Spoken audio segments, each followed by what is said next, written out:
ঢাকা একাই দেশের জিডিপির প্রায় ৪৫% অবদান রাখে।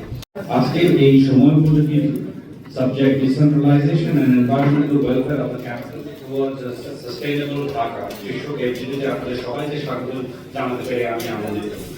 সম্মানিত অতিথিবৃন্দ, বাংলাদেশে বর্তমানে র্যাপিড আরবানাইজেশনের মধ্যে দিয়ে যাচ্ছে। প্রজেকশন অনুযায়ী 2050 সালের মধ্যে দেশের প্রায় 56% জনগণ আরবান এরিয়াতে বসবাস করবে। এই ট্রান্সফরমেশন দেশের জিডিপি গ্রোথ, ইন্ডাস্ট্রিয়ালাইজেশন এবং ইকোনমিক ডাইভার্সিফিকেশনে বিশাল অবদান রাখছে। তবে একই সাথে এটি ইনইকুয়ালিটি, এনভায়রনমেন্টাল ডিগ্রেডেশন এবং নগর সেবার উপর বিশাল চাপ সৃষ্টি করছে। এর সবচেয়ে প্রকট প্রভাব পড়ছে আমাদের রাজধানী ঢাকায়।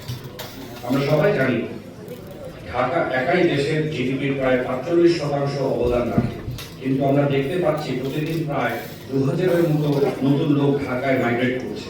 ফলে traffic congestion, housing shortage, water লবিং ও নগরের ইনফ্রাস্ট্রাকচারের উপর ভয়াবহ চাপ সৃষ্টি হচ্ছে।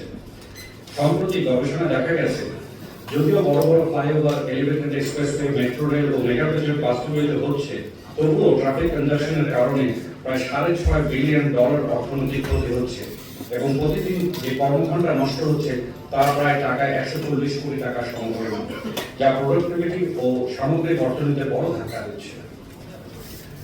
সম্মানিত অতিথিবৃন্দ, এই পরিস্থিতি থেকে উত্তরণের কার্যকর উপায় হলো ডিসেন্ট্রালাইজেশন। ঢাকার উপর চাপ কমিয়ে অ্যাডমিনিস্ট্রেটিভ ও কমার্শিয়াল কাজের জন্য সেকেন্ডারি সিটি তৈরি করা এবং সেক্টর ভিত্তিক জনগণ economic activities and administrative function shift করতে হবে। একই সাথে multimodal transport network, green infrastructure, fast and smooth mobility, digital connectivity ও ইনক্লুসিভ আরবান প্ল্যানিং এ ইনভেস্টমেন্ট করতে হবে, যাতে বাংলাদেশ একটি পলিসেন্ট্রিক আরবান সিস্টেম গড়ে তুলতে পারে। আমি দৃঢ়ভাবে বিশ্বাস করি আজকের আলোচনায় উপস্থিত প্রস্তাবনা ও সুপারিশ সমূহ ঢাকাকে একটি লিভেবল, রেসিলিয়েন্ট ও সাস্টেইনেবল মেগাসিটি হিসেবে গড়ে তুলতে এবং দেশের ব্যালেন্স ডেভেলপমেন্ট নিশ্চিত করতে গুরুত্বপূর্ণ ভূমিকা রাখবে।